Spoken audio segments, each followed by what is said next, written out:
Si on a déjà entendu l'expression le Saint-Esprit et qu'on veut en savoir plus, par quoi on commence? Eh bien, on commence par la première page de la Bible, où le cadre d'avant la création est décrit comme chaotique et recouvert par les ténèbres. Mais au-dessus du chaos, on a l'Esprit de Dieu qui plane, prêt à apporter vie, ordre et beauté. Au fait, c'est quoi l'Esprit de Dieu? L'Esprit est le terme dont les auteurs bibliques se servent pour parler de la présence véritable de Dieu. Le terme hébreu est rouar. Rouar. Ouais, fais comme si tu te raclais la gorge à la fin. Mais qu'est-ce que c'est en fait? Eh bien, rouar peut signifier beaucoup de choses, mais ce qui les relie toutes, c'est l'énergie. L'énergie? Comment ça? Il y a une énergie invisible qui déplace les nuages ou qui secoue les branches des arbres. Oui, en effet, le vent. C'est bien ce qu'on appelle rouar en hébreu. D'accord. Maintenant, prends un grand souffle. Tu le ressens en toi, là? Ouais, l'air. Je parle plus précisément de l'énergie. Cette vitalité que tu reçois en prenant cette bouffée d'air, ça s'appelle aussi rouar. C'est le même mot utilisé dans la Bible pour décrire la véritable présence de Dieu. Autant le vent et le souffle sont invisibles, autant l'Esprit de Dieu l'est. Le vent est puissant, tout comme le Saint-Esprit. Et comme le souffle qui nous maintient en vie, le Saint-Esprit maintient toute forme de vie. Ouais, rouar. En parcourant l'histoire de la Bible, on découvre que le rouar de Dieu habilite les gens à accomplir des tâches spécifiques. La première personne chez qui on constate cette spécificité dans la Bible est Joseph.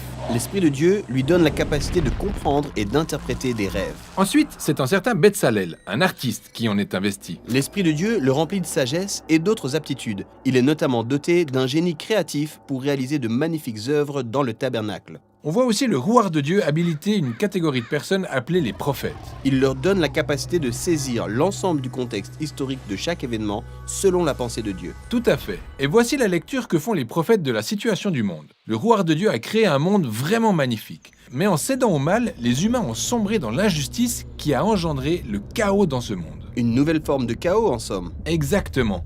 Les prophètes ont déclaré que le Saint-Esprit viendrait comme dans Genèse 1, sauf que cette fois, il transformerait le cœur de l'homme pour l'habiliter à véritablement aimer Dieu et les autres. Comment se traduira ce nouvel acte de l'Esprit de Dieu? Eh bien, des siècles se sont écoulés et on découvre la personne de Jésus. Alors qu'il se fait baptiser dans les eaux du Jourdain, juste avant de débuter sa mission, on assiste à une scène extraordinaire. Le ciel s'ouvre et l'Esprit de Dieu descend sur lui sous la forme d'un oiseau. L'histoire raconte en fait que l'Esprit de Dieu l'a habilité à initier la nouvelle création. Et c'est ce qui se matérialise quand on le voit guérir les gens ou pardonner leurs péchés. Il insuffle la vie là où la mort régnait autrefois.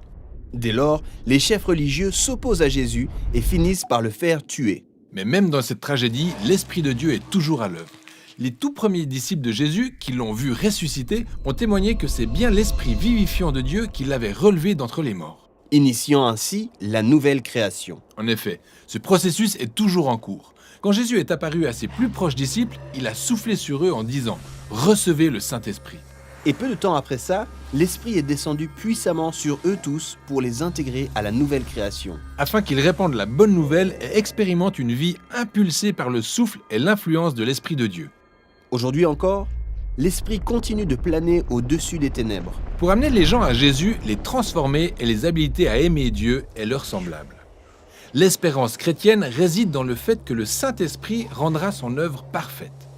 L'histoire de la Bible s'achève sur une vision d'une humanité nouvelle, vivant dans un monde nouveau totalement imprégné par l'amour et l'esprit vivifiant de Dieu.